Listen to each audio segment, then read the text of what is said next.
안녕하신가요? 저는 50대가 되도록 결혼 한 번 안 해본 아줌마입니다.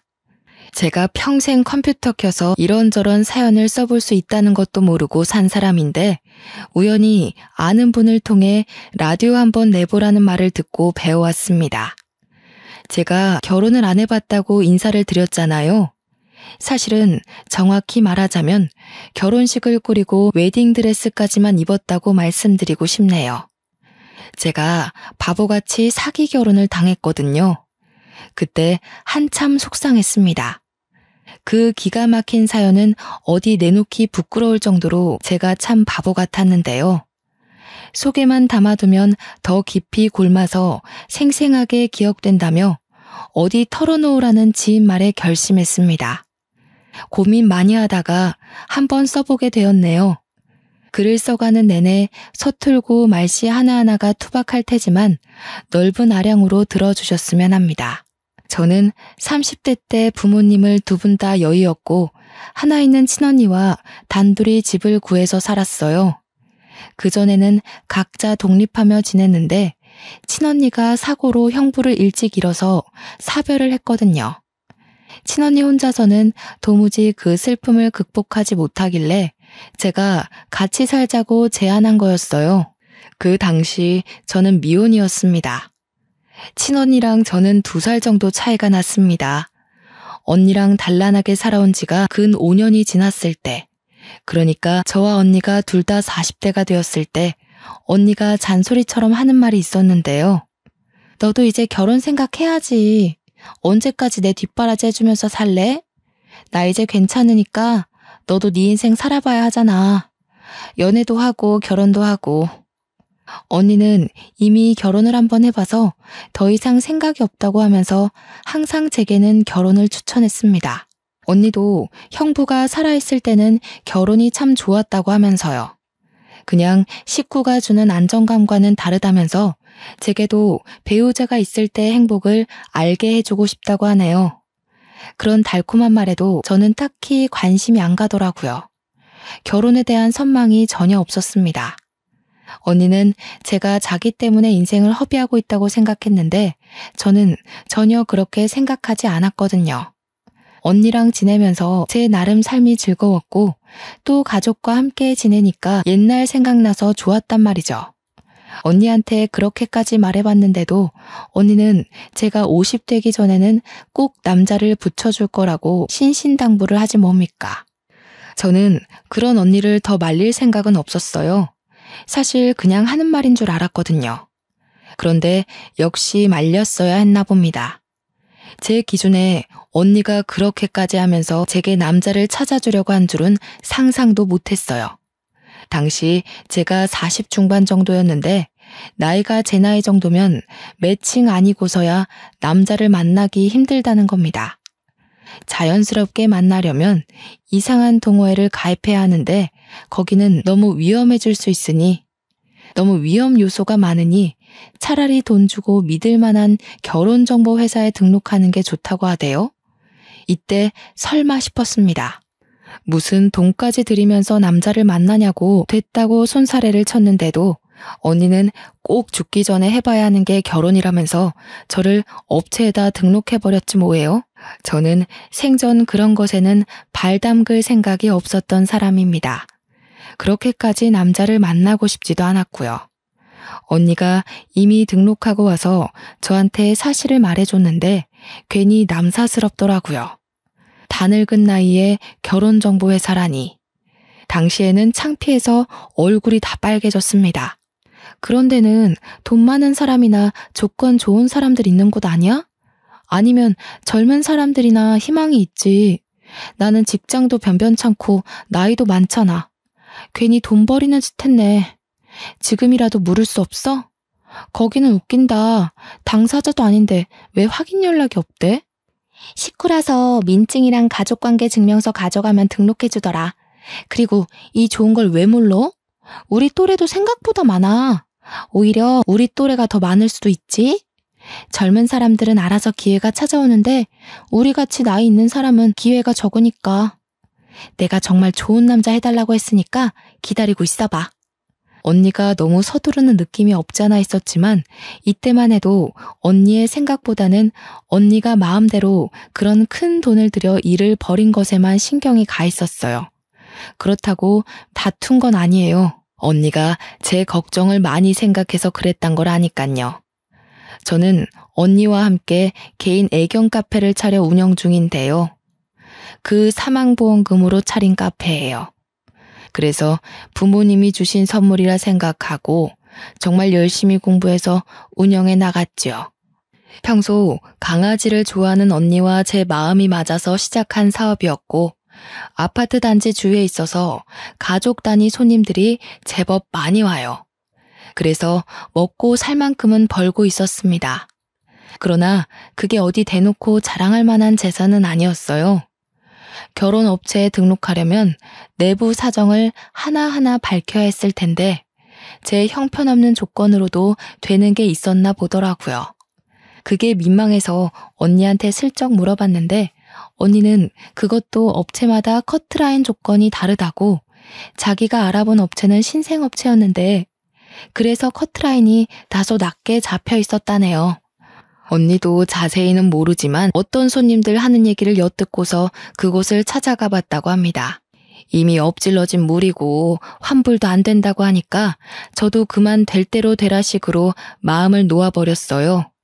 그렇게 한 4개월이 흘렀을까요?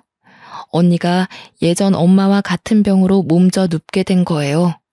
이미 완치 시기를 놓친 유방암이라고 했습니다. 언니가 스스로 입원을 한 뒤에 저한테 연락이 왔었는데요. 저는 그 전화 한 통을 받고 나서야 처음으로 언니의 지병을 알게 되었습니다. 너무 놀라서 장사를 접으면서까지 언니 간병에 올인을 했는데 알고 보니까 언니는 이미 자기의 병세를 알고 있었던 겁니다. 내가 사망보험금 들어놨거든. 우리 동생 혼자 두고 가는 게 미안해서 언니로서 주는 용돈이야. 누구 주지도 말고 너 혼자 다 써야 돼. 남은 생 실컷 누리다가 나중에 우리 식구 다 같이 만나자. 먼저 가서 기다리고 있을게. 무슨 소리 하는 거야? 왜 그런 마음 약한 소리를 해? 진짜 나를 걱정하고 미안했으면 힘내서 살 생각을 해야지. 어차피 완치도 안 될 텐데 돈 들여서 뭐해. 힘든 상태로 연명만 하는 셈일 건데. 혹시 결혼업체에서 연락 안 왔어? 그거 연락 오면 꼭 받아야 돼? 지금 이 와중에 그게 문제야? 언니 앞날이나 걱정해. 내 일은 내가 알아서 잘할 테니까. 대체 왜 나를 나쁜 동생으로 만들어? 내가 언니를 위해서 노력해볼 수도 없게 왜 이제서야 얘기를 했냐고. 제가 그때 언니를 얼마나 나무랐는지 모릅니다. 화가 나서 원망스럽기까지 했어요. 그럼에도 언니는 그동안 자기 힘들 때 옆에 있어줘서 고마웠다고, 끝까지 같이 못 있어줘서 미안하다고 그가 못했던 고백들만 할 뿐이었습니다. 언니는 몇 번 치료를 받았는데도 암세포가 번지기만 할 뿐 의사도 더 이상은 가망 없다고 했고 그렇게 호스피스로 옮겨졌어요. 그곳에선 입원한 지 일주일 만에 급격한 컨디션 저조로 세상을 떴고요. 어쩌면 부모님이 돌아가셨을 때보다 더 힘들었던 것 같습니다. 제겐 정말 하나밖에 없는 가족이었거든요. 옆에 가족이 단 한 명도 남지 않았다는 건 생각보다 더 무섭고 혼자인 것 같은 기분이더라고요.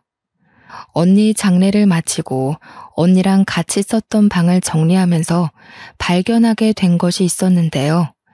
하나의 봉투였습니다. 봉투에 제 이름이 써져 있는 것 보니 제게 주는 편지 같았어요.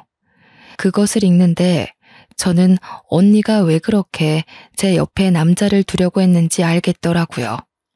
언니는 제가 이렇게 혼자 남게 될 걸 이미 알고 있었다는 겁니다.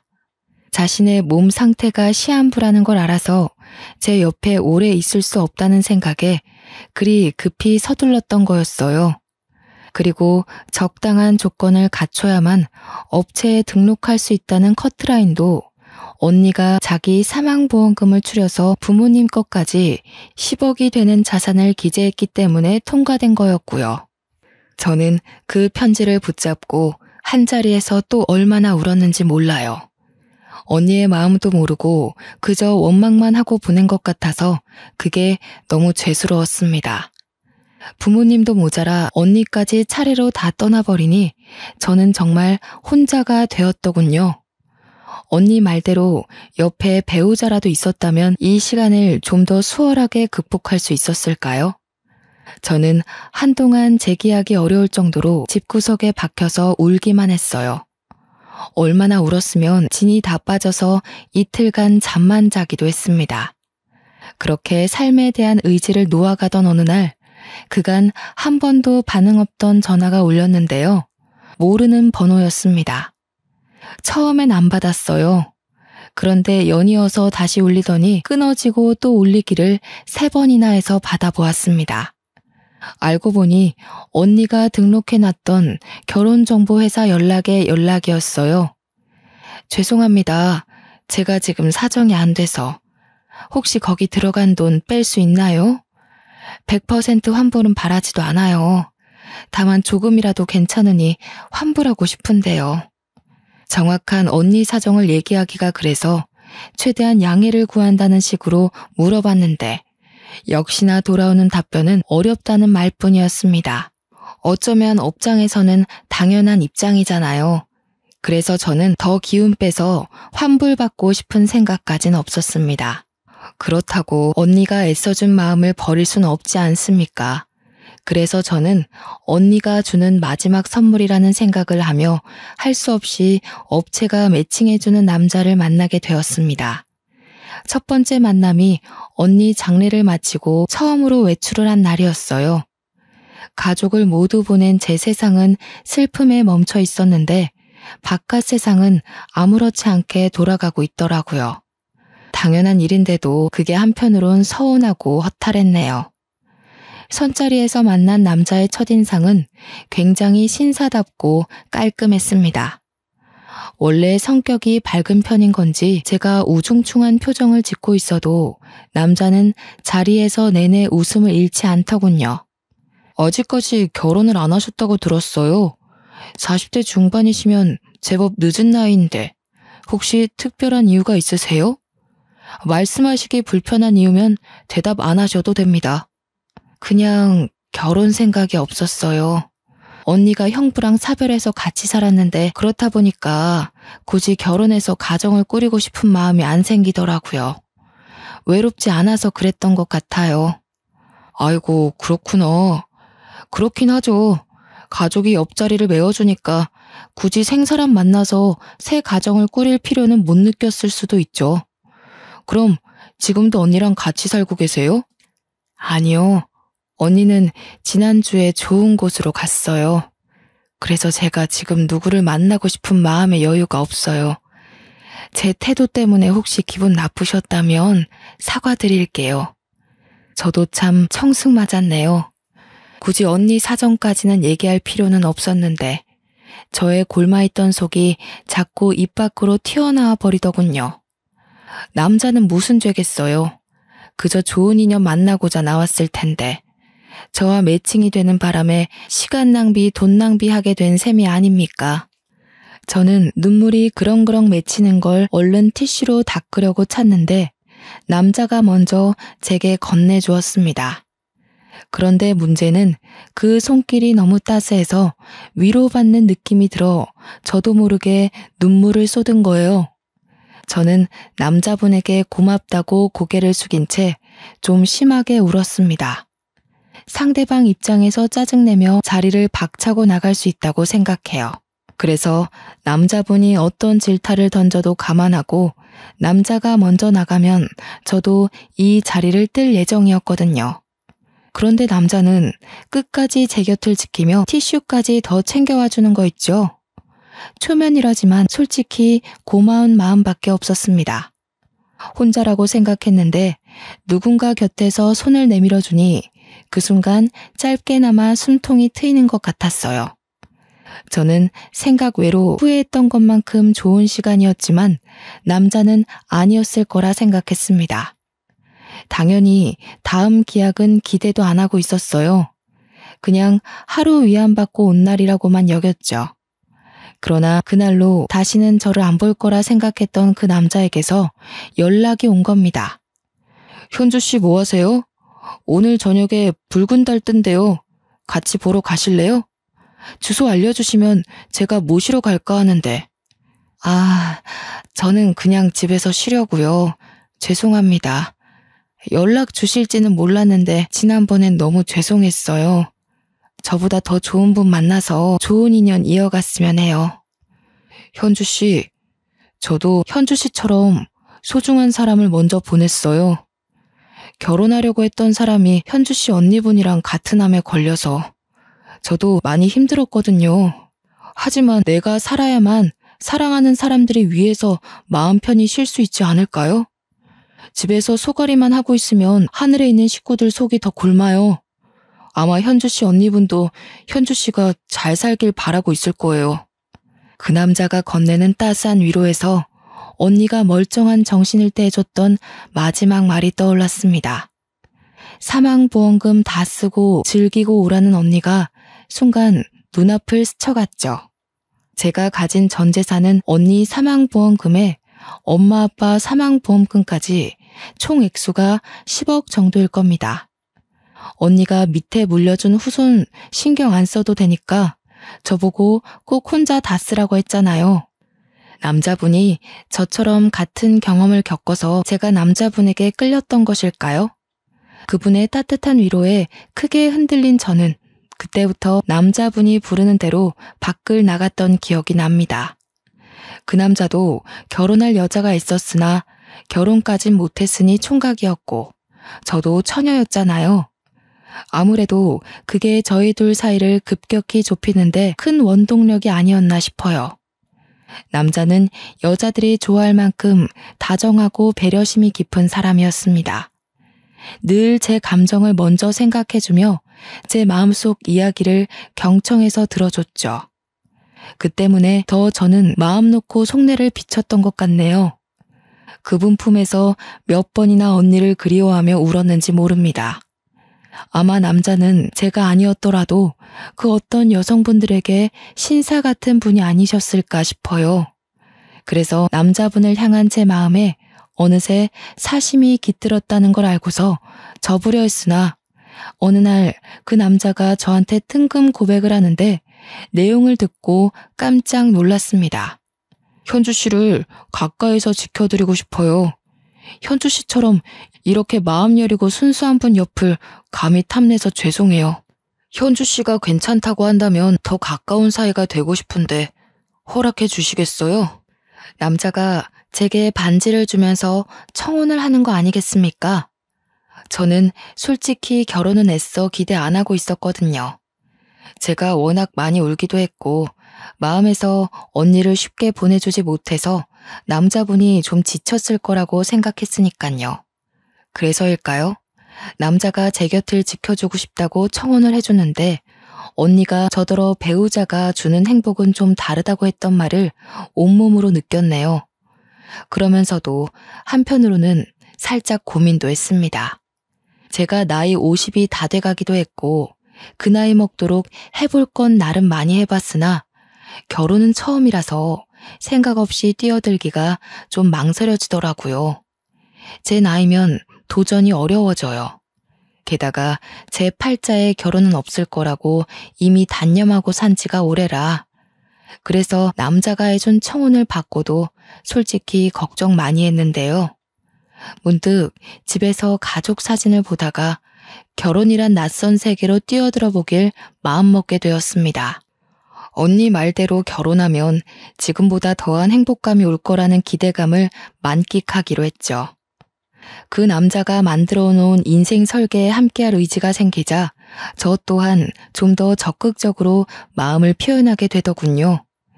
남자는 제가 한 번도 받아보지 못한 이벤트도 많이 해줬어요.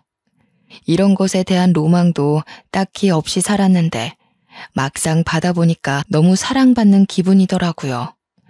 가족이 곁에 없어서 다시는 웃지 못할 거라 생각했는데 저는 이렇게 슬픔을 잠시 잊을 만큼 행복한 나날을 보냈습니다. 다만 제가 걱정이 됐던 건 남자분이 특히 꽃 선물을 많이 줬는데 그 안에는 꼭 주얼리가 함께 동봉되어 있거든요. 이게 한두 푼 하는 게 아닐 텐데 기념일도 아닌 날마다 이렇게 선물을 주니 남자에게 부담이 되진 않을까 싶어 걱정되는 거 있죠. 희석 씨, 왜 자꾸 돈을 써요? 이게 다 얼마래? 이렇게까지 안 해줘도 저 충분히 희석 씨 마음 알아요. 이러면 제가 미안해지잖아요. 내가 있는 게 돈뿐인걸요? 현주 씨한테 내 모든 걸 걸겠다는 표시예요. 그리고 현주 씨가 곧 제 사람이 될 거잖아요. 제 것한테 제 마음 퍼주는 건데 뭐 어때서요? 이쯤에서 업체에서 본 정보가 다시 떠올랐는데요. 이 남자는 20억 자산가로 기재되어 있었어요. 직원한테 듣기로 술 브랜드 공장을 운영한다고 했던 것 같네요. 그래서 정말 이만한 돈이 부담되지 않을 만도 했죠. 또 남자 말대로 저희는 곧 결혼을 하게 될 사이니 서로에게 주는 마음의 표시는 우리 모두의 것이 되는 거나 다름없다는 말도 일리가 있더라고요. 저와 남자는 다툼 한 번 없이 이렇게 무난한 만남을 지속해가고 있었습니다. 행복한 하루만 계속되던 중 한 번은 제가 남자를 집에 초대한 적이 있었는데요. 결혼하기 전에 제 집을 소개해드리고 집에서 밥 한 끼 해주는 게 예의라고 봤기 때문이에요. 그 당일에 제가 얼마나 진수성찬을 차려놨는지 몰라요. 남자가 좋아하는 걸로다가 전부 만들어 놓느라 꼭두 새벽부터 일어나서 요리를 했거든요. 가족들 있을 때도 이렇게까진 차려 먹은 적이 없는데 저도 그 남자한테 많이 빠져 있었나 봅니다. 남자가 집에 도착해서 초인종을 눌렀을 때 정말 소녀처럼 설레었던 기억이 나네요. 나이 50을 바라보는 입장에서 현관문까지 그렇게 달려본 것도 처음이었어요. 문을 열자마자 남자의 얼굴보다 꽃다발이 먼저 들이밀어졌는데요. 오늘은 제가 선물 좀 주려고 했는데 또 선수를 빼앗겨버려 조금은 심통이 났습니다. 물론 두근거리고 기분 좋은 어리광이었다고 봐야겠죠. 그런데 말입니다. 저희 집이 주택이라서 대문을 열면 마당을 넘어 골목이 보이거든요. 제가 남자의 꽃을 받고 기뻐하던 중 우연히 그 골목을 보게 되었는데 웬 여성분이 저희 집을 빤히 쳐다보고 있는 겁니다. 나이는 저랑 또래거나 저보다 살짝 어려 보이는 것도 같았습니다. 보자마자 살짝 소름이 돋았던 건 제가 오해할 수도 없게 너무 노골적으로 저희 집을 보고 있어서였어요. 저희 집을 보고 있었는지 아니면 저희를 보고 있었는지 명확히 알지 못했지만 확신할 수 있었던 것은 여성분의 시선이 저희 쪽 언저리를 돌고 있었다는 거예요. 어떤 영문인진 모르겠으나 만약 저희를 보고 있던 게 맞다면 너무 무섭지 않나요? 대체 뭐 때문이었을까요?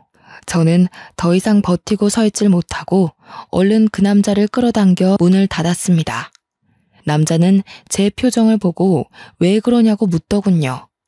아니, 웬 여성분이 저희를 쳐다보는 것 같아서요. 동네 주민 얼굴은 제가 다 알거든요. 그런데 처음 보는 사람이었어요.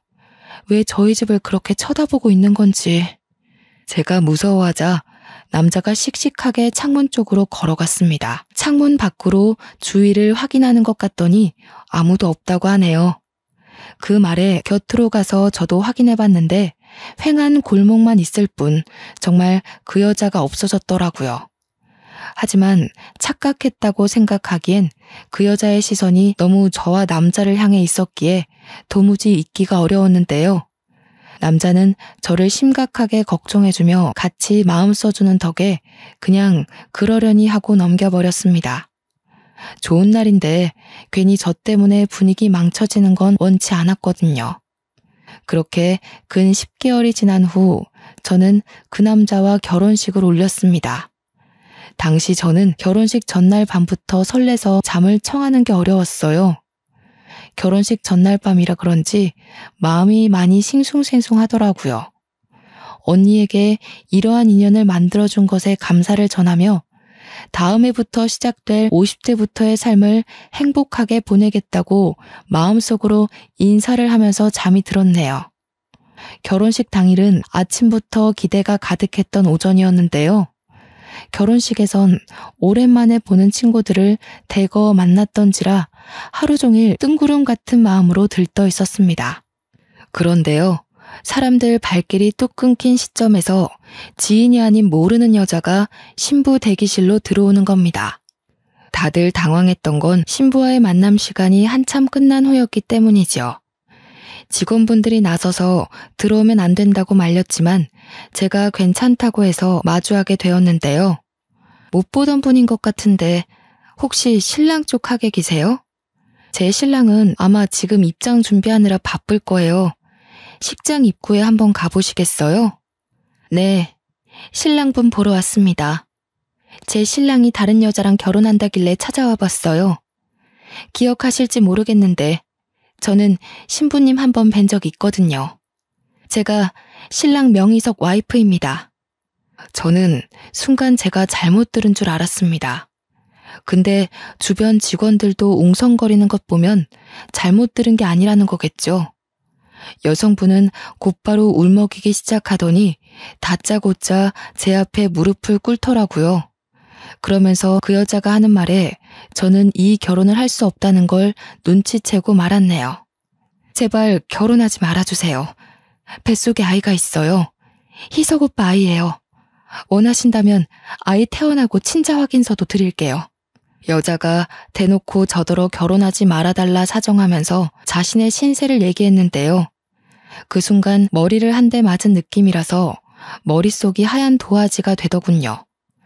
그러니까 이 여자가 하는 말은 지금 제 신랑이 혼인신고 없이 이미 결혼을 한 사람이었고 자기가 제 신랑 부인인데 집안 사정이 어려운 실정이었고 제 신랑이 돈을 구하기 위해서 학위 조작, 재력 조작, 신분 조작을 해서 업체에다 등록했으며 돈 많은 여자 꿰어서 재산 빼먹으려고 했다는 내용이었습니다.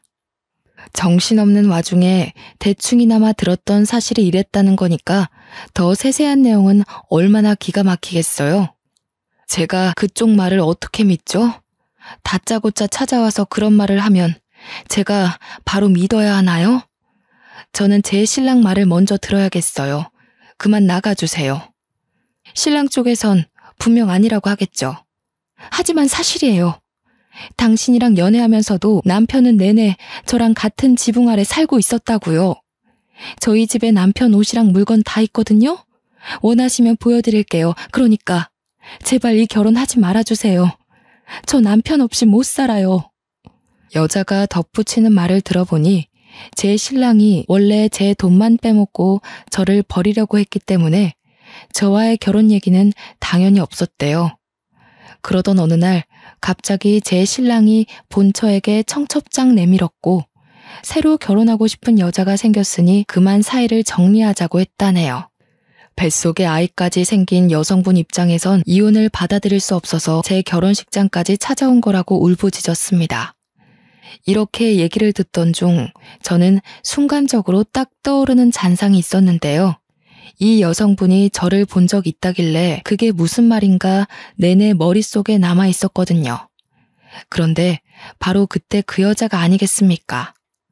신랑을 집에 처음 초대했던 날 섬뜩하게 저희 집을 빤히 쳐다보고 있던 여자 있잖아요. 바로 그 여자였다니까요. 그걸 알고부터 제 상태는 더더욱 붕괴되어 버렸습니다. 여성분은 계속해서 제 앞에서 오열을 하고 있고 저는 입장 10분을 앞두고 멍 때리기만 했고 직원들은 상황이 상황인지라 차마 입장해야 된다고 재촉하지 못했죠. 그때 참 타이밍 나쁘게도 제 신랑이 신부 대기실을 방문했는데요. 입장하기 전이라 무척 떨리는지 제 얼굴을 보러 잠깐 들렸더라고요. 환하게 웃고 있던 신랑 얼굴이 저와 여자를 번갈아 보는 순간 확 굳어버리는데 저는 신랑의 그 얼굴 하나만으로 이 여성분이 했던 말이 전부 진실이라는 걸 알아버렸습니다. 신랑 표정이 알아서 말해주는데 그걸 눈치채고 알아보는 것조차도 제겐 괴로운 일이더군요. 당신이 여긴 어떻게? 이 여자가 진짜? 여기가 어디라고 쫓아와? 내가 허튼 짓 하면 가만 안 둔다고 했지. 할 말 있으면 나를 찾아오라고 했잖아. 심지어 제 신랑은 여태 제가 보지 못했던 험악한 모습으로 여자를 질질 잡아 끌기 시작했는데요. 다정했던 신랑의 모습이 모두 거짓이었다는 것도 여기서 밝혀진 셈이었죠. 여성분은 자기 신랑한테 우악스럽게 끌려가면서도 신랑한테 계속 매달리며 사정을 했습니다. 어떻게 당신 애를 보고도 이럴 수가 있어? 어떻게 나한테 이래? 돈만 구해온다고 했잖아. 나랑 우리 아이 행복하게 해준다고 했잖아. 닥쳐. 현주 씨 미안해. 내가 얼른 쫓아내고 올게. 이 여자가 뭐라고 했든 믿지 마. 내가 다 설명할 테니까 잠시만 기다려. 예비 신랑과 여성분이 그대로 대기실을 나갔고 저는 턱 막혀있던 숨을 토해내면서 동시에 눈물까지 터져 나왔습니다. 직원들이 휴지를 가져와 제 눈물을 닦아주었어요. 거기다 대고 저는 흐느끼며 부탁을 했죠. 경찰 좀 불러주세요. 선생님들, 저 사람들 좀 잡아가달라고 해주세요. 죄송합니다. 저 때문에 헛고생하셔서 죄송해요. 직원들은 저를 달래주면서 위로의 말도 같이 전했어요. 그리고 경찰 부르는 걸 잠깐 망설이는 듯 했으나 곧 속속들이 움직임을 보였습니다. 이 모든 초토화가 고작 10분이란 짧은 시간에 일어났던 일들이에요. 제가 경찰을 불러달라고 애원했을 때는 이미 결혼식 입장 시간이었던 겁니다. 상황을 뒤늦게 한 사회자가 아마 결혼식을 중단했을 거예요. 하객들이 자리를 정돈하고 뜨던 와중 식장에 신랑과 신부가 아닌 경찰이 난입했었는데요. 경찰들이 밖에 있던 신랑을 찾아서 연행했다고 하더라고요. 원래는 그대로 경찰서에 끌려갈 처지였지만 신랑이 저 한번 만나게 해달라고 사정을 하는 바람에 경찰과 동행하여 신부 대기실을 찾아온 거 있죠. 다시 마주한 신랑이 옆에 경찰을 끼고서 제게 무릎을 꿇고 빌기 시작하는데 저는 그 모습을 보면서도 행복했던 10개월간의 만남이 몽땅 부서지는 느낌만 받았습니다. 미안해 현주 씨. 저 여자와의 관계를 얘기 못한 건 미안한데 내가 정말 사랑하는 건 현주 씨가 맞아. 저 여자가 뭐라고 했든 다 거짓말이야. 저 여자 나 모함하려고 찾아온 거라고. 그렇다고 하기엔 내가 들은 게 너무 많아요, 희석 씨. 내 재산이 탐나서 나한테 접근했던 거였어요? 제가 희석 씨한테 어떤 심정으로 가정사를 털어놓은 건데 어떻게 사람이 그리 간사해요? 아니야, 오해라니까. 저 여자가 그런 소리 하든 내 말을 믿어야지 왜 엉뚱한 사람 말을 믿어. 현주 씨, 그러니까 내가 다 설명하겠다고 했잖아요. 현주 씨가 경찰 부른 거죠. 내가 당신한테 10개월 동안 얼마를 쏟아부었는데 정작 내 돈 빼먹은 건 당신이잖아. 제 신랑은 자기 분을 못 참고 혼자서 욕까지 짓거렸습니다. 제 앞에 처음 드러내는 날것의 모습이었을 테죠. 그때의 신랑은 정말 제가 알던 사람과는 완전 다른 사람이었어요. 제게 화를 내면서도 미친 사람처럼 계속 저를 붙잡고 늘어졌습니다. 그 순간 신랑이 쫓아낸 줄 알았던 여자가 마찬가지로 경찰한테 연행된 채로 다시 찾아와서는 신랑 신상에 대해 모조리 고백하기 시작했는데요. 경찰 선생님, 저 사람 이런 사기 처음 아니에요. 아마 여기저기 돈 떼인 여자들 많을 거예요. 당장 제 남편 잡아가서 죗값 치르게 해주세요. 완전 드라마 같은 상황이 아닙니까? 제가 다 늦은 나이에 무슨 부귀영화를 누리겠다고 결혼을 하고자 했던 건지 순간 행복을 기대했던 제 자신이 2배로 무너지는 기분이었어요. 본처는 자기 남편이 저와 결혼해서 자기를 떠날 바엔 그냥 감옥을 보내는 게 낫다고 판단했나 봅니다. 아주 적극적으로 자기 남편의 민낯을 샅샅이 밝혀주더군요. 그 때문에 신랑은 참지 못하고 제 손을 놓고서 본처한테 뛰어갔습니다. 그 두터운 손으로 본처의 머리채를 꽉 잡는데 하마터면 닭싸움이 될 뻔했던 걸 경찰이 나서서 상황이 진정되었네요. 바깥에는 하객들 쫙 깔려 있었습니다. 저는 일부러 얼굴 비추지 않고 한참 신부 대기실에만 있었어요. 친구들이 저를 걱정해서 만나고자 했으나 당시 저는 아무도 보고 싶지 않았던 듯합니다. 한참 그곳에서 울기만 했거든요. 그리곤 정신을 차려서 신랑과 그 여자를 고소했습니다. 당연히 사람 신원을 제대로 파악하지 못한 결혼정보회사에도 손해배상을 청구했고요. 제가 웬만하면 재산을 대거 사용해 본 적은 없는데 정말 엉뚱한 곳에 아까운 돈을 써버린 셈이 되었네요. 변호사님 도움을 받아서 최대한 소송할 건 모두 했으나 차마 상간녀 소송은 못했습니다. 어찌 보면 저야말로 그 여성분에게 상간녀 아니었겠어요? 변호사님 말로는 제 신랑이 사실혼 관계였다는 걸 숨겼고 저는 그가 유부남인 걸 모르고 있는 상태였으니까 위자료 청구 소송이 들어오더라도 당연히 기각될 거라고 하더군요. 그런데도 하지 않았습니다. 그냥 긴 싸움을 하고 싶지 않았던 것 같아요. 그런 곳에 더는 기운 뺄 마음의 여유가 없었던 거죠.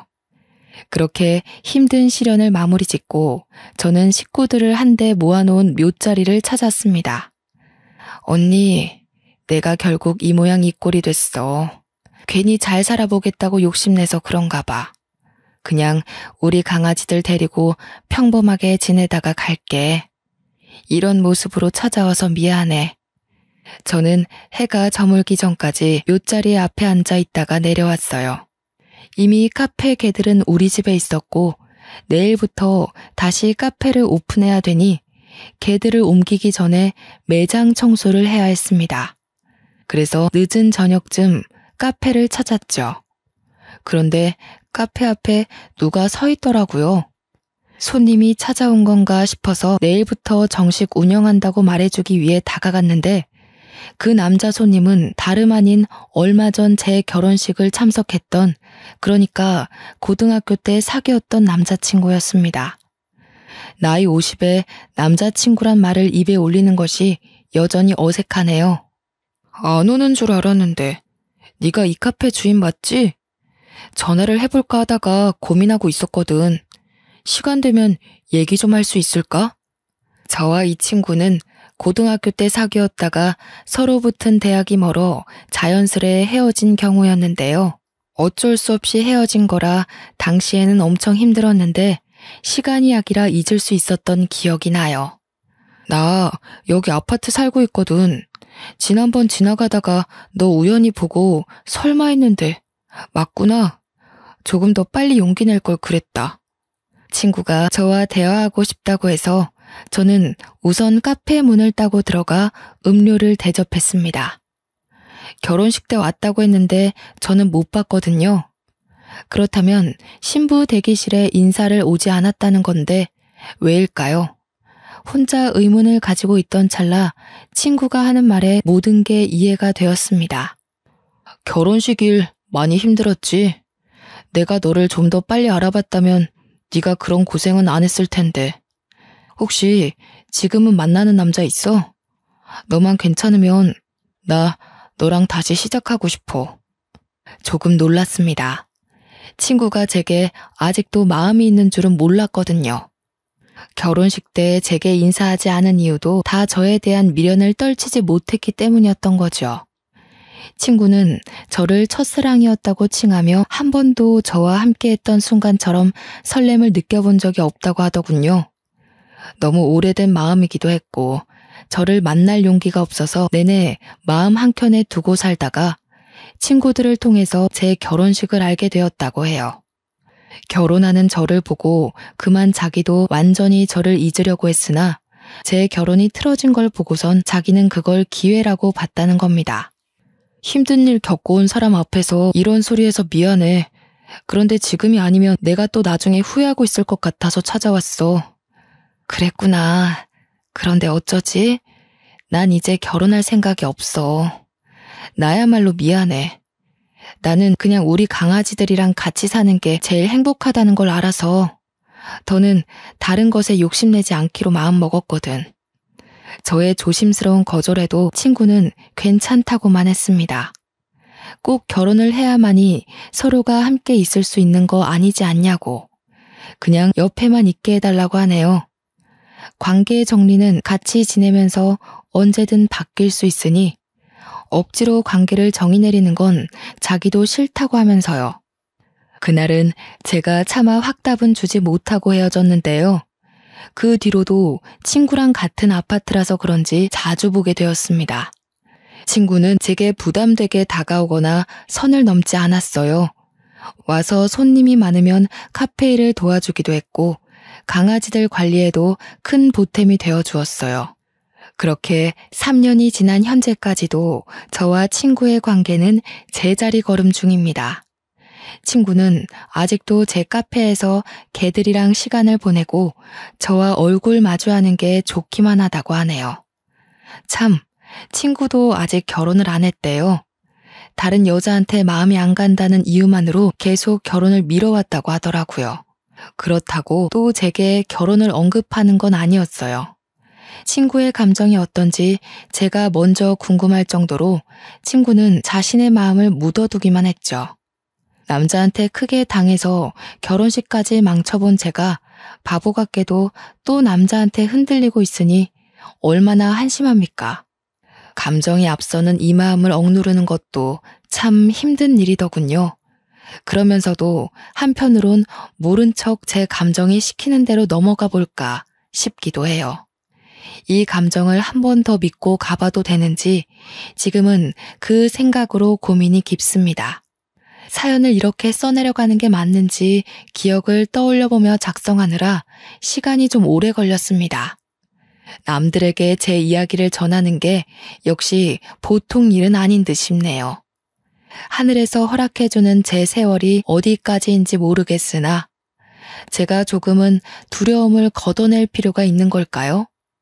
다른 사람들은 저 같은 상황을 직면했을 때 보통 어떤 결정을 내리는지 궁금합니다. 누구는 원래 사람한테 대이기도 하면서 사람한테 치유받고 그러는 거라고.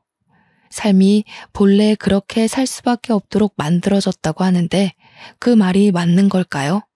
그만 마음을 내려놓아야지. 그때 크게 당한 사건을 그만 잊어야지. 하는데도 이 두려움을 완전 모른 채 하는 게 참 어려운 일인 것 같습니다. 그래도 그 친구한테 참 고마운 것이 있어요. 매일 곁에서 같이 있어주는 친구의 노력 덕분에 제가 혼자라는 생각에서는 벗어났다는 겁니다. 저는 세상에 혼자 남겨진 것 같다는 생각 때문에 외롭거나 무섭지는 않아요. 아마 저는 이렇게 저만의 속도대로 마음을 추스르다가 친구에게 서툰 감정을 고백할지도 모르겠네요. 젊을 때는 혼자 있는 삶이 마냥 자유롭고 혜택이라고 생각했었는데요. 소속감이란 게 사람 감정에 참 큰 기여를 하더라고요. 젊을 때는 가족이 있었잖아요. 어디서 뭘 하든 혼자 하더라도 제 뒤편에는 늘 가족이란 울타리가 있었잖아요. 그게 없어진 어디에도 소속되지 않는 삶을 산다는 건 감히 생각만으로 느낄 수 있는 기분이 아니더군요. 그래서 말씀드리고 싶어요. 사랑하는 사람과 묶여있는 가족이 있다는 건 참 든든한 시간이에요. 너무 익숙해서 우리가 못 느끼는 것뿐이지 우리는 늘 가족한테서 조건 없는 지지를 받으며 살아가고 있다는 걸 꼭 기억하고 가족에게 사랑의 표현을 많이 해주시면 좋겠습니다. 먼저 겪은 입장에서 알려드리는 건데 이미 그런 가족을 잃고 나서 깨달음을 얻는다는 건 생각보다 많이 힘들어요. 그러니 꼭 있을 때 잘합시다. 끝마무리 인사를 어떻게 해야 할지 모르겠네요. 그저 모든 분들이 아픔을 덜 느끼는 방향으로 지혜롭게 살아가셨으면 합니다. 여태까지 경청해 주시고 관심 가져주셔서 고맙단 말씀 드리고 싶어요. 그럼 이만 글을 마치도록 하겠습니다.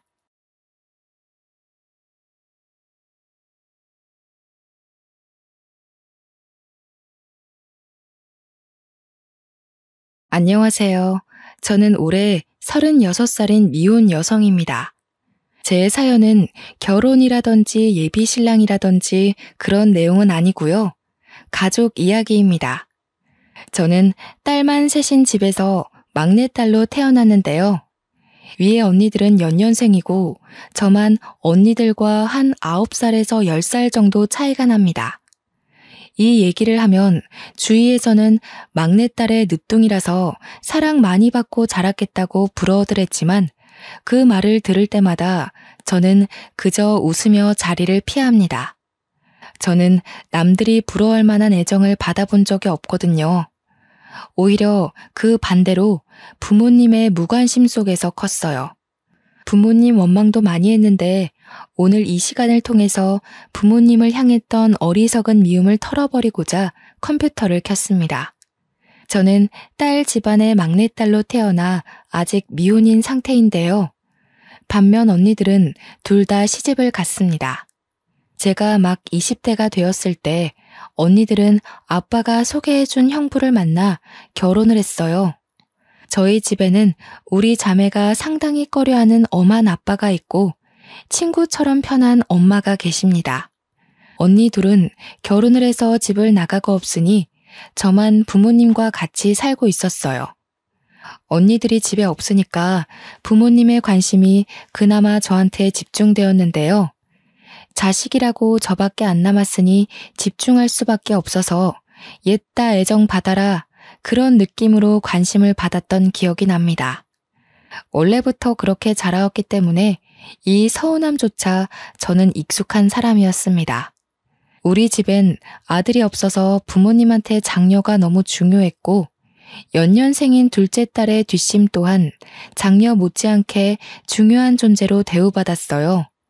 제가 초등학생일 때 부모님은 고등학생 언니들에게 휴대폰을 해주고 교복 맞춰주고 학원 보내준다고 돈을 왕창 쓰시고 제게는 떡볶이 한 컵 사주신 적이 없으세요.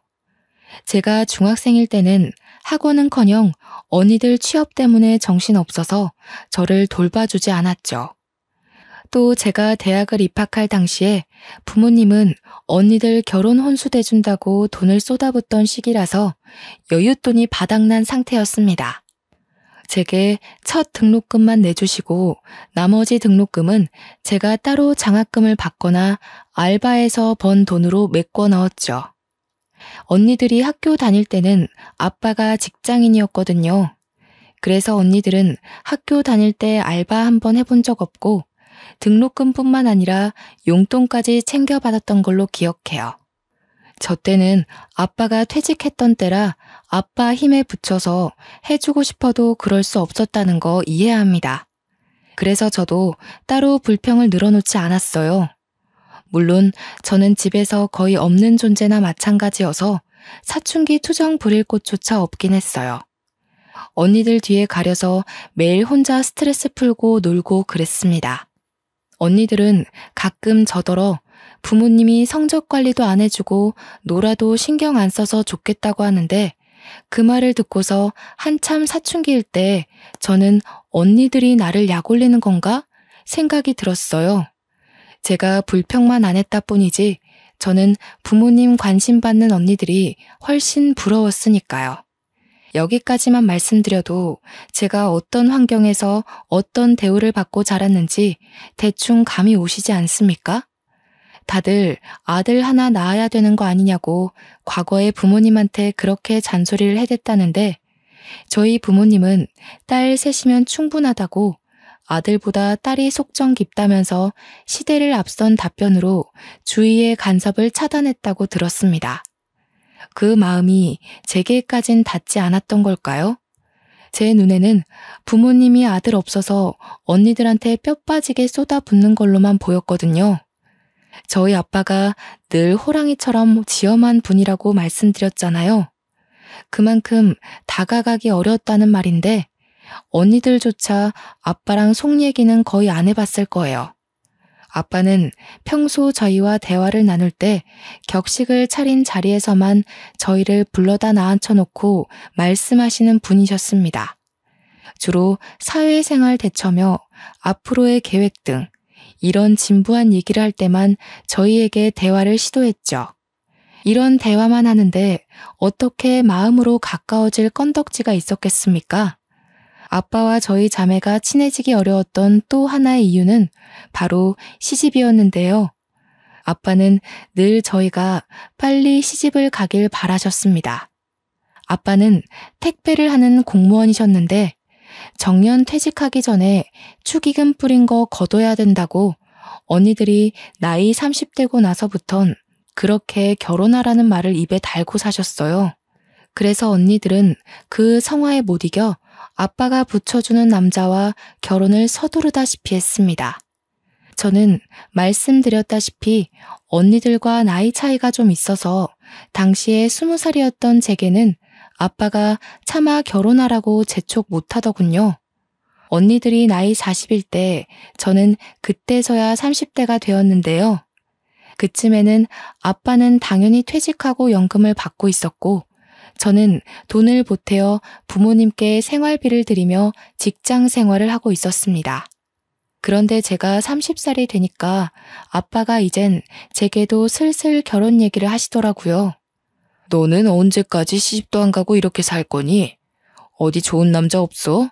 네 나이 되면 주변에서 소개팅도 들어오고 한다던데 어째 너는 그런 것조차 하나 없냐?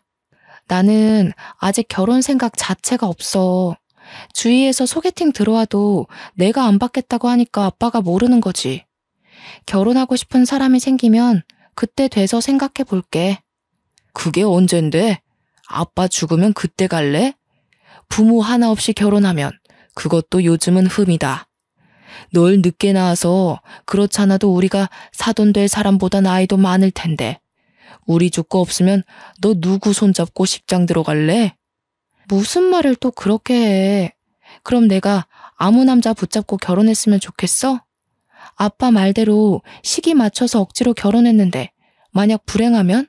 그건 내 책임이라고 할 거야? 아빠는 결혼이 급하지 않다는 제 생각을 충분히 알 텐데도 저만 보면 결혼 얘기를 꼭 꺼냈습니다. 그래서 최대한 아빠와 말다툼하지 않으려고 아빠가 결혼 얘기할 낌새를 보이면 그 자리를 급히 피하곤 했죠. 그렇다 보니 예전보다 더 아빠와의 대화가 줄어들었어요. 엄마는 아빠가 퇴직하는 바람에 요즘 일도 없고 집에만 있어서 적적하다고 말동무 좀 되어주라고 하는데 저도 그러고 싶었어요. 그런데 매번 결혼 얘기로 이어지니까 선뜻 아빠한테 다가가는 게 좀 꺼려지더라고요. 한 번은 아빠의 쓸쓸함을 위해서 부모님이랑 함께 모처럼 소주 한잔하는 시간을 가졌었는데요. 오붓하고 즐거운 분위기를 만끽하고자 했던 건데 아니나 다를까 아빠가 또 결혼 잔소리를 하는 겁니다. 언니들은 시집 잘만 갔는데 너는 왜 그렇게 못 가냐? 도대체 뭐가 문제니? 내가 네 언니들에 비해 너를 신경 못 써주긴 했지만 해도 너무할 정도로 남자를 안 만나니까 아빠가 걱정이 돼서 그래. 내가 안 만나고 싶어서 없는 거라니까? 솔직히 나는 혼자가 좋아. 결혼도 하고 싶은 사람이 생겨야 하는 거지. 그런 남자가 안 생기면 그냥 혼자 살아도 될 것 같아. 이거 싫고 저거 싫고 그래서 어떻게 결혼해서 남편이랑 어울려 살래? 혼자 살면 그건 뭐 좋은 줄 알아? 나중에 다 죽고 너 혼자 세상에 남겨지면 그것만큼 후회되는 일이 없을 거다. 아빠야말로 왜 이렇게 결혼에 집착해? 어차피 언니들 결혼한 걸로 아빠가 뿌렸던 축의금 다 거뒀잖아. 그럼 됐지. 뭘 나한테까지 바래. 뭐야? 거두긴 뭘 거둬? 아빠가 어디 남들 결혼식에만 돈 뿌린 줄 알아? 돌잔치며 백일잔치며 돈을 안 들인 곳이 없어. 누가 그러래? 그래서 내가 일찌감치 말해줬잖아. 나는 결혼 생각 없으니까 더 이상 돈 뿌리지 말라고. 아빠 멋대로 계속 뿌리고 다녀놓고 왜 나더러 그걸 갚으라는 건데? 적당히 좀 해. 그냥 예전처럼 언니들만 신경 써. 기분 좋은 저녁 식사 자리에서 결국 저는 아니 꼽게 말투가 나갔고 술 한잔 된 아빠는 제 버르장머리에 꼭지가 나가서 버럭 언성을 높였습니다.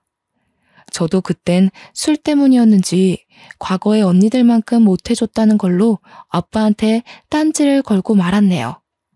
솔직히 엄마 아빠가 언니만 신경 썼지 내가 뭐라든 관심이나 가졌어? 난 상 같은 거 받아와도 그걸 가방에서 꺼낸 적이 없었어. 왜 그런지 알아? 엄마 아빠는 늘 언니들 때문에 바빴거든. 이럴 거면 차라리 날 낳지 말지 그랬어. 아들도 아니었는데 딸인 거 알았을 때 날 지우지 그랬냐고. 이 녀석이 아무리 우리가 너한테 신경을 못 써줬다고 하더라도 말버릇이 그게 뭐야? 엄마 아빠 사정 몰라서 그래? 어쩜 너는 다 커도 이렇게 어린 생각만 하는 거냐? 그동안 언니들 하는 거 보면서 배운 것도 없어? 여보, 그만해요. 술이 많이 됐네. 그만 정리하고 잠자리에 듭시다. 윤희 너도 들어가서 잘 준비해라. 이건 내일 엄마가 정리할 테니까.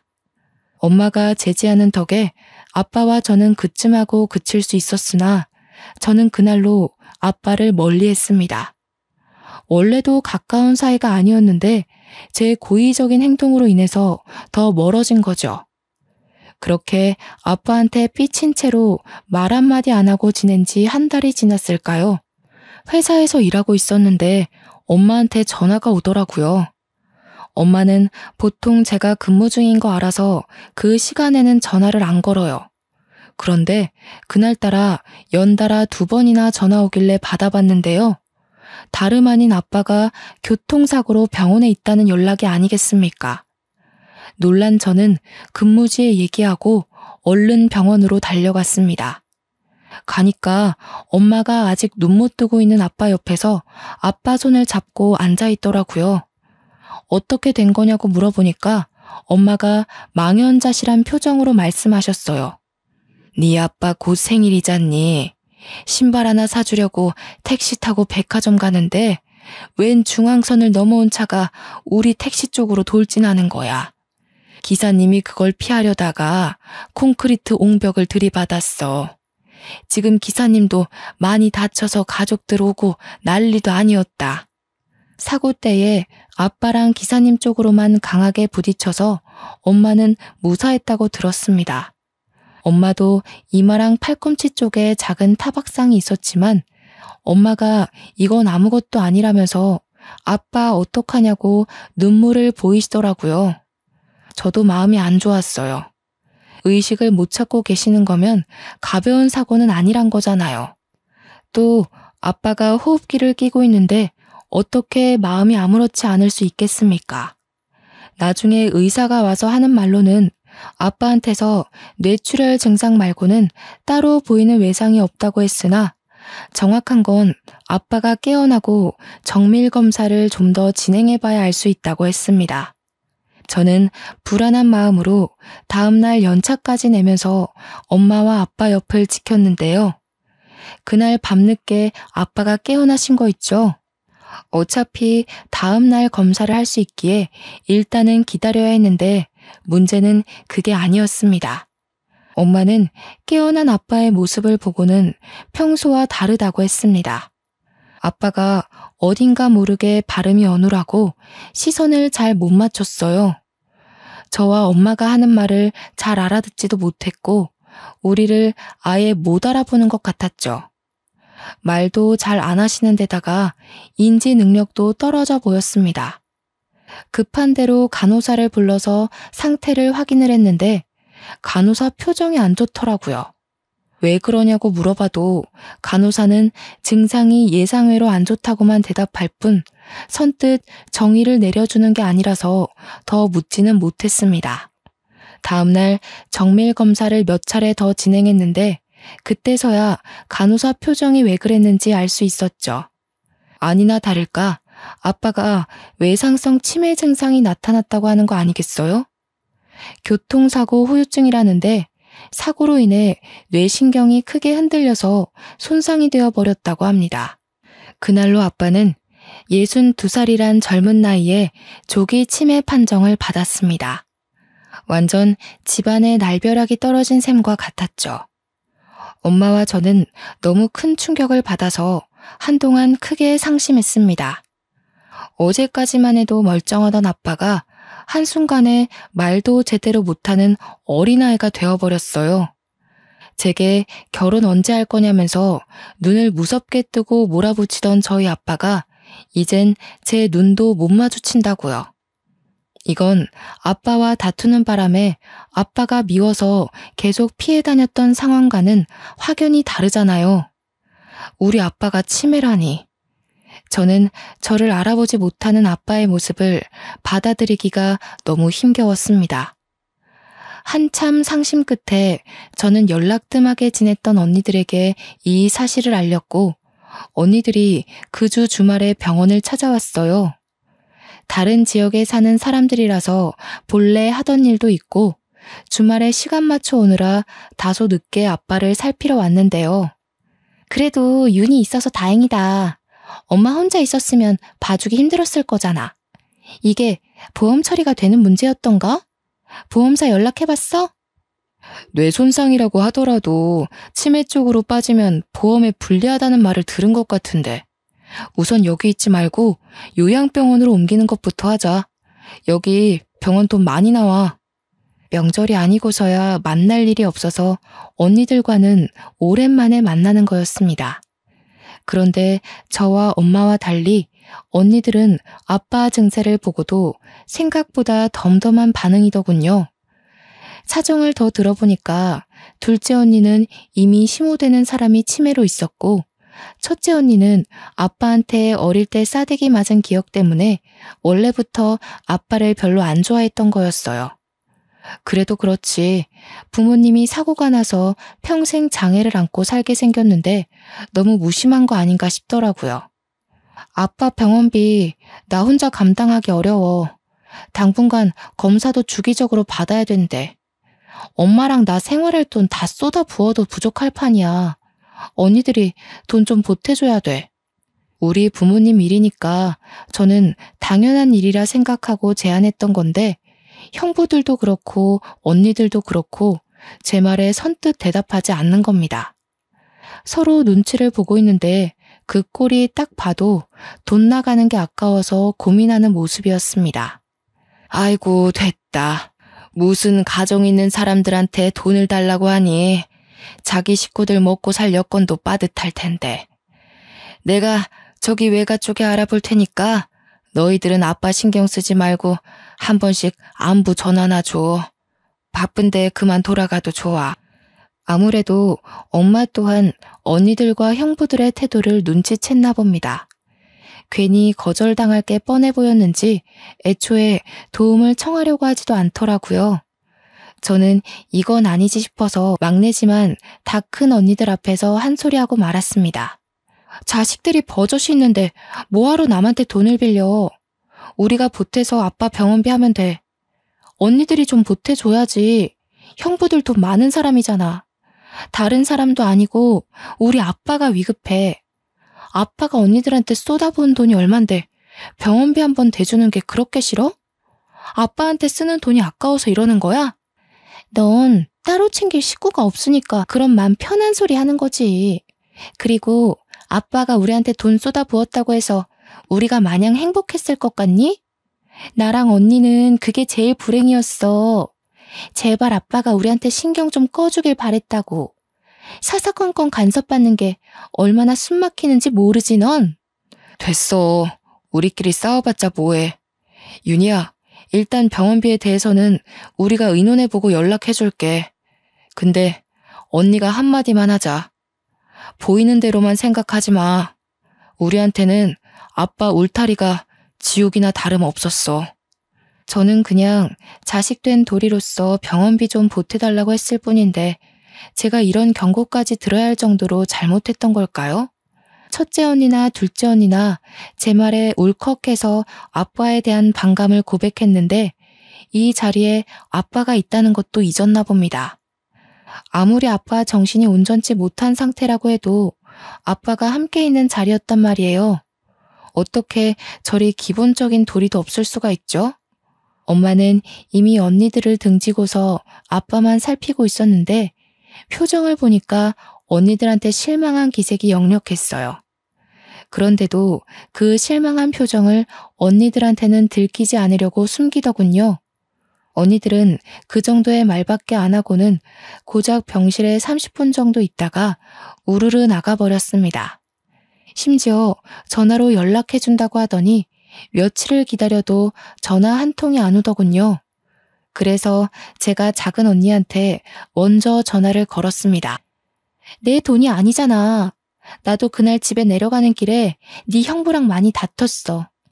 지금 합의본 액수가 한 100만 원이거든? 더는 어려워. 100만 원? 아니 병원비에 앞으로 요양비까지 들어갈 돈이 많아. 그럼 나랑 엄마는 손가락 빨면서 지내? 아무리 출가 외인이라지만 너무하는 거 아니야? 그럼 어떡하라고. 네 형부 엄마도 치매 환자야. 이미 거기에도 돈 엄청 들어가. 가뜩이나 애들 학비까지 대줘야 돼서 우리도 예전만큼 넉넉지가 않다고. 저도 무턱대고 돈을 달라고 할 생각은 없었지만 작은 언니가 말하는 태도가 너무 기분 나쁘더라고요. 그래서 몇 분을 더 따지고 들었던 것 같습니다. 작은 언니만 그랬으면 제가 이 정도로 우라통이 터지진 않았을 겁니다. 큰 언니라는 사람은 작은 언니보다 더 했는데요. 왜냐면 큰 언니는 고등학교 때까지 아빠한테 싸대기를 맞았거든요. 장녀라는 이유만으로 큰 언니는 가장 가혹한 훈육을 당해왔어요. 그래서 그런지 아빠에 대한 반감이 작은 언니보다 더 컸습니다. 아빠가 붙여준 남자랑 결혼하는 바람에 내 인생 망했다고. 네가 첫째의 고충을 알아? 내가 첫째라고 너희들 대표해서 얼마나 혼났는데. 네가 잘못해도 내가 맞고 윤정이가 잘못해도 내가 맞았어. 너라면 아빠가 곱게 보일 것 같니? 사춘기야. 언니가 지금 나이가 얼만데 사리분별을 못해? 아빠가 아픈데 그때 반감을 이렇게 풀면 어쩌자는 거야. 그건 그거대로 아빠한테 사과를 받던가 한바탕 싸우던가 뭘 하든 나중에 할 일인 거지. 여기서 그 얘기가 왜 나와? 네가 뭘 알겠니? 윤정이 집에서 100만 원 해준다고 했다며? 나도 100만 원밖에 못 해주니까 정 힘들면 네가 좀 아껴서 살아. 넌 네가 번 돈 너한테만 쓰잖아.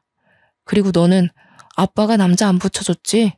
그것만으로도 행운인 줄 알고 아빠한테 은혜 갚는다 생각해.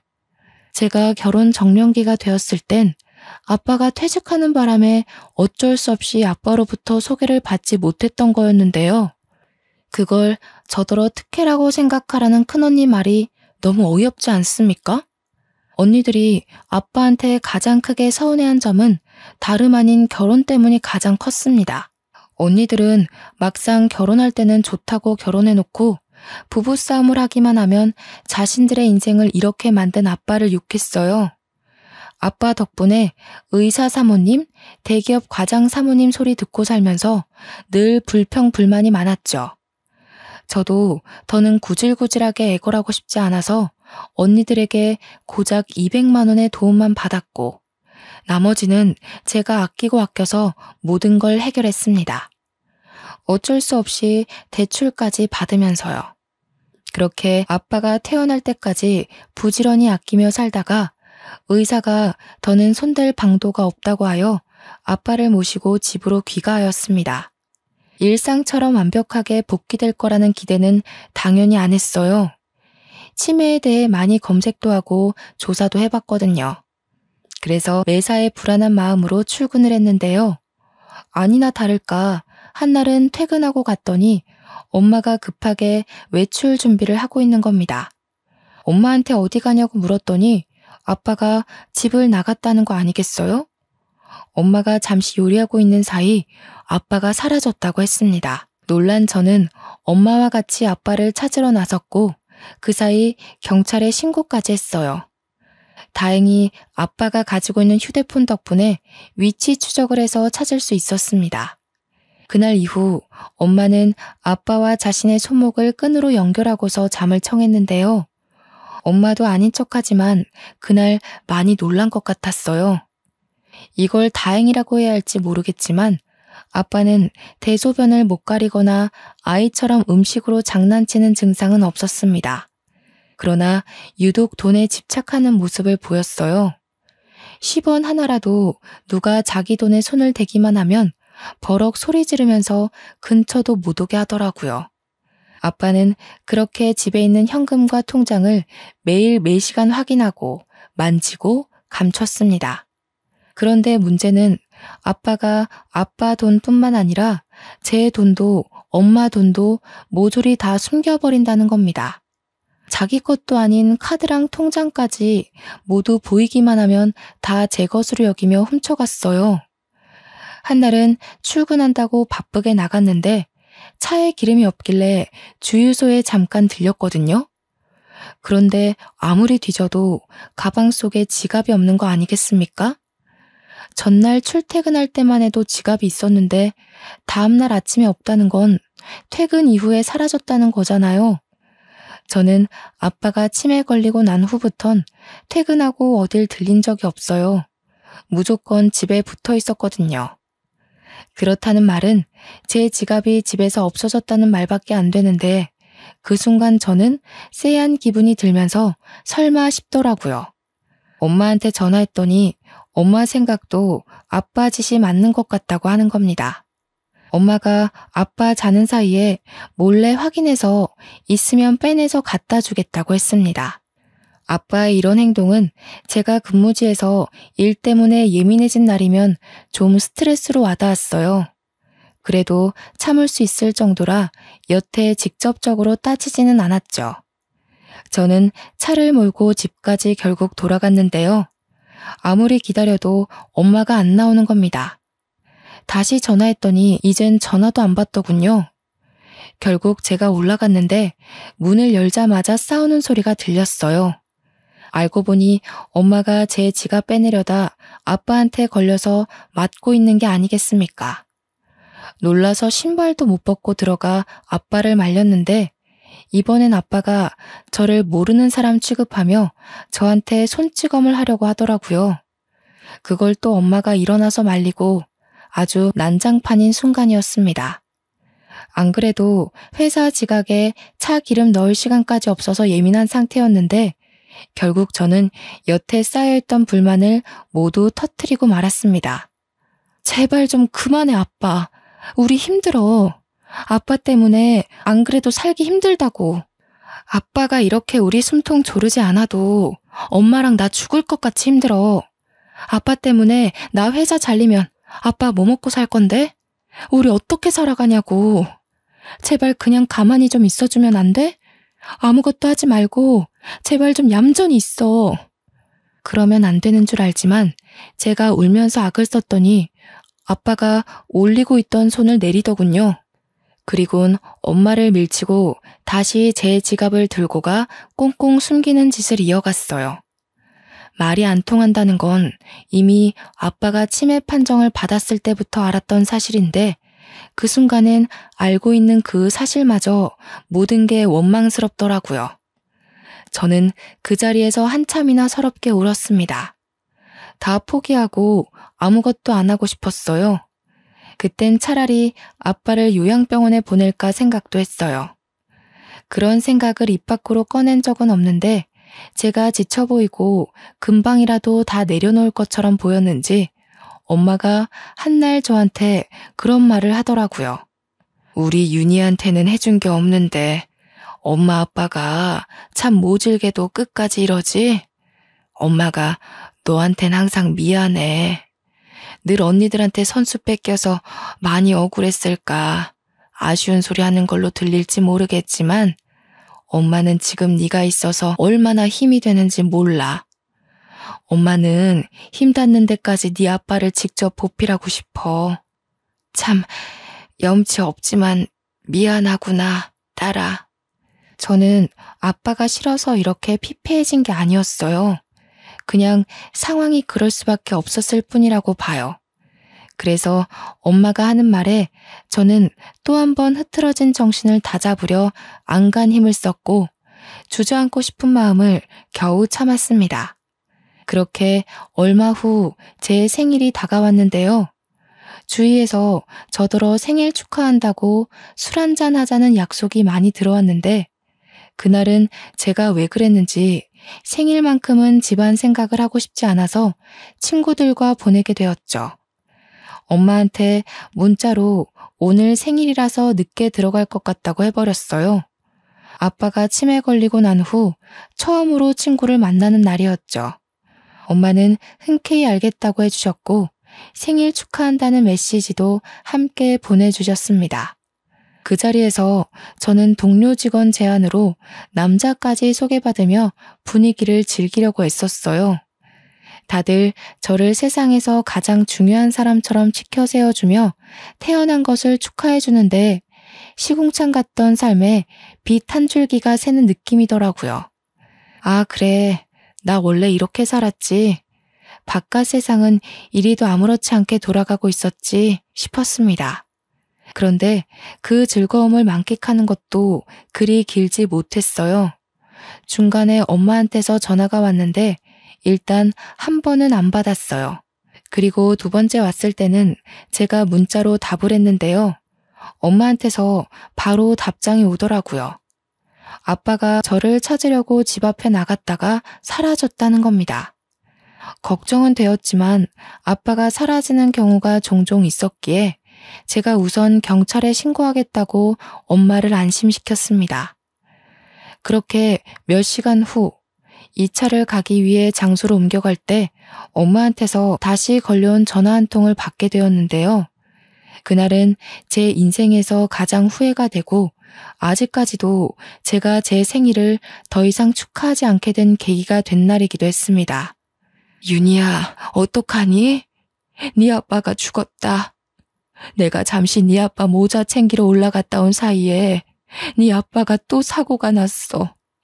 그런데 네 아빠가 숨을 안 쉬어. 윤희야, 어쩌니? 네 아빠 어떡하니? 그 전화를 받고 나서부터 제정신은 온전치 못했습니다. 어떻게 집까지 갔는지 구체적인 기억이 없어요. 그냥 어디 가냐는 동료들의 말에 미친 듯이 택시를 잡고 병원에 갔다는 느낌 정도만 남아있네요. 그렇게 찾아간 병원에서 저는 들어가기 전부터 아빠를 발견했는데요. 이전처럼 병실에서 호흡기 끼고 있는 아빠가 아닌 장례 차량으로 이송 중인 아빠를 발견한 거였어요. 천으로 똘똘 감싸져 있는 탓에 엄마가 아니었다면 아빠인 줄도 몰랐을 겁니다. 아빠는 뺑소니 사고를 당해서 그 자리에서 바로 눈을 감으셨다고 해요. 그 순간 얼마나 후회가 되었는지 모릅니다. 그냥 술자리 가지 말고 집에 갔다면, 내가 제 시간에 집에 들어가서 가족들이랑 생일을 보냈다면, 그랬다면 우리 아빠가 죽지 않았을 텐데. 나 찾느라고 그 차가운 길바닥에 나갔다가 아프게 돌아가시는 일은 없었을 텐데. 자책이 깊어지자 후회의 눈물이 흘렀고 아빠가 돌아가신 게 모두 저 때문인 것 같아서 정신적으로 너무 힘들었습니다. 아빠의 부고 소식에 언니들까지 그 새벽에 다 올라오고 저희는 정신없이 장례를 준비했어요. 형부가 상주를 서고 다들 장례 절차랑 비용에 대해 안내받는다고 정신이 없었는데 저는 구석에 박혀서 죄책감에 고개도 못 들고 바보같이 계속 울기만 했습니다. 그러자 첫째 언니가 약간 짜증을 내면서 저를 부르더군요. 최윤희, 언제까지 놀고 있을 거야? 지금 갑자기 상나서 한 손이라도 더 필요한 거 몰라? 적당히 하고 와서 도와. 그런다고 아빠가 살아 돌아오시는 거 아니다. 너도 아빠한테 짜증 많이 냈다면서. 엄마 말론 아빠 때문에 네가 많이 힘들어했다고 그러던데? 너도 솔직히 그만하고 싶었을 거 아니야. 그리고 언젠가 일어날 사고였어. 치매 증상에서 제일 위험한 게 밖으로 놔두는 거잖아. 사고랑 직결된 문제니까. 언니 둘은 저더러 자기들이랑 똑같이 아빠한테 학을 떼놓고선 뭘 이제 와서 후회하고 우냐고 하더라고요. 그 소리를 듣는데 화가 났던 저는 당시 저의 죄책감을 언니들한테 풀려고 했던 것 같아요. 언니들은 아빠 자식 아니야? 지금 남이 죽었어. 아빠가 돌아가셨는데 겨우 그렇게밖에 말 못해? 막말로 아빠가 언니들한테 형부들 붙여준 게 그렇게 잘못된 일이야? 언니들도 형부들 돈 많아서 좋다고 여기저기 자랑하고 다녔잖아. 잘난 것도 없는 언니들 아빠가 뒷바라지 다 해서 사모님 소리 듣게 만들어줬잖아. 어머머, 우리가 무슨 자랑을 했다고 그래. 너 없는 소리 지어내고 그러는 거 아니다. 잘 모르면서 어줍잖게 시비 걸지 마. 그리고 방금 잘난 것도 없다고 했니? 너만큼 잘난 게 없겠어? 머리에 피도 안 마른 게 기어오르네. 아빠 방법이 틀렸다고 해도 나는 언니들이 그걸 이해해줄 나이가 됐다고 봤어. 나도 아빠가 어떤 마음으로 언니들한테 애썼는지 알겠는데 언니들은 대체 왜 몰라? 아니면 알고도 그냥 모르고 싶은 거야? 어떻게 그 나이 먹고도 철이 없을 수가 있어. 이게 술 먹고 왔다더니 돌았나. 조용히 안 해? 사람들 다 보는 데서 교양 없게. 너야말로 생일 파티한다고 철없이 술 먹다가 온 거잖아. 네가 술 먹는다고 늦게 오지만 않았어도 아빠가 밖을 나갔겠니? 그렇잖아도 제가 스스로 자책하고 있던 부분을 작은 언니가 콕 집어 얘기해주니까 순간 목구멍이 턱 막히더라고요. 당시에는 그랬어요. 아무리 이런저런 이유를 갖다 붙여도 아빠가 돌아가신 건 결국 저 때문이라는 결론밖에 내릴 수가 없었죠. 저제 이러지 말고 그냥 앉아서 쉬어. 우리가 다 할게. 그리고 이거 돈 필요하면 나한테 따로 연락해. 내가 처제라면 얼마든지 보태줄 수 있어. 형부가 슬쩍 제 손에 무언가를 쥐어줬는데 다름 아닌 돈이었습니다. 그러면서 제게 귓속말로 덧붙이는 말이 부르기만 하면 언제든지 서울로 올라온다는 겁니다. 아, 그러고 보니 현실 때문에 잠시 잊고 살았는데요. 제게는 언니들한테 말 못했던 엄청난 비밀이 하나 있었습니다. 큰형부, 작은형부 둘 다 제게 다른 마음을 품고 있었다는 거예요. 과거의 형부들은 하나같이 전부 언니들을 소개받고도 저한테 따로 관심을 보였습니다. 막내딸은 얼굴도 안 보고 데려간다는데 제가 딱 그 짝이었거든요. 제 입으로 이런 말 하기 좀 그렇지만 우리 세 자매들 중 제가 가장 외적으로 뛰어난 편이었어요. 부모님이 뒷바라지 팍팍 해줘서 잘 나갔던 건 언니들이었지만 주위 이웃이나 지나가는 사람들은 외적인 것 하나만 보고서 언니들이 아닌 제게 더 많은 관심을 주었습니다. 형부들도 마찬가지였죠. 비록 아빠를 통해서 언니들을 소개받았지만 사실 저와 결혼을 하고 싶었던 겁니다. 형부들은 언니들이랑 결혼하고도 신혼 초에 저한테 연락을 많이 보냈었어요. 저는 그 잘못된 관심을 받고도 언니들 가정을 파탄내고 싶지 않아서 그냥 모른 척 넘겼습니다. 당시는 제가 너무 어렸기도 해서 이 사실 자체가 그저 미안하더라고요. 그래서 언니들한테 영원히 숨길 비밀로 혼자만 알고 있던 사실이었습니다. 그런데 장례식장에서 저는 그 마음이 틀어지고 말았죠. 당장 이곳을 초토화시켜버릴 수 있었지만 저 또한 아빠한테 잘한 것 없는 입장이기에 일단 장례만큼은 조용히 치르고 싶었어요. 그래서 우선은 참고 넘겼습니다. 아마 언니들은 형부들의 흑심을 까맣게 모르고 있을 겁니다. 저 또한 형부들의 흑심이 여태까지 이어져 왔는지는 몰랐는데 이참에 잘 됐다고 봐요. 언니들 가정을 확실히 망쳐놓을 수 있을 것 같거든요. 차라리 제대로 인생 망해봐야 아빠도 욕먹는 게 덜 억울하지 않겠습니까? 그렇게 인정 없는 장례 절차를 마치고 집으로 돌아온 날, 저는 엄마랑 같이 아빠 물건을 정리했어요. 그때 엄마가 제게 무언가를 건네줬는데 저는 그걸 바로 알아볼 수 있었죠. 그건 다름 아닌 아빠가 그렇게 끼고 사수했던 통장들 중 하나였습니다. 받아. 아빠가 너 주려고 가지고 있던 거야. 너 결혼하면 줄 예단비인데 너 크면 꼭 챙겨줄 거라고 그렇게 꽁꽁 감추고 있었어. 코앞에 있던 자기 딸도 못 알아봤으면서 통장 주인은 꼭 너라고 내내 당부했거든. 엄마가 힘겨운 마음을 다잡고 말하기를 아빠가 평소 엄마한테 그랬대요. 막내한테는 언니들만큼 못해줘서 늘 미안한 마음을 안고 살고 있다고요.